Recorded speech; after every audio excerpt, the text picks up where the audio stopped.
তারপর এখানে আমাদের দোকানে চলে আসে কাকু কাকি এবং রাফসান। তো এখানে আমাদের হলো ফুচকার অর্ডার দিয়েছে ভাই 100 টাকার ফুল পার্সেল, এবং রাফসান কিন্তু ঝালমুড়ি খেতে চেয়েছে, তো ওর জন্য কিন্তু আমি আলাদা করে ঝালমুড়ি বানাচ্ছিলাম আর পার্সেলটি কিন্তু কাকু করে দিচ্ছিল।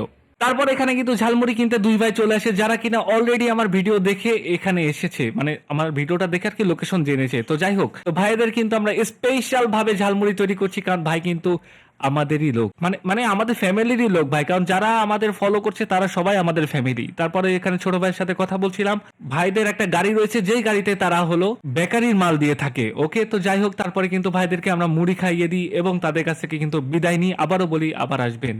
ওকে, এর মধ্যে আসলে অনেকেই এসেছিল যারা আমাদের ভিডিও দেখে এসেছে, অনেক অনেক আন্টিও এসেছিল। তো তাদেরকে আসলে আমি ভিডিও করতে পারিনি, কারণ আমি কাজের ভিতরে ব্যস্ত ছিলাম, আর ব্যস্ততার ভিতরে ক্যামেরা ধরবে কি করে। আর মামাও তখন ছিল না, মামা হলো একটু বাইরে গেছিল। তো এখন হলো আমাদের বন্ধ করার সময় হয়ে গিয়েছে, তো এখন আমরা দোকানটি বন্ধ করে চলে যাব। তো আলহামদুলিল্লাহ আমাদের আজকে ভালো বেচা কিনা হয়েছে। আবারও দেখা হবে আজকে যে ভিডিও বানাচ্ছি, আবারও আজকে আমরা আসবো ইনশাল্লাহ। কিন্তু আকাশের অবস্থা ভালো না, জানি না কতক্ষণ স্টে করতে পারবো।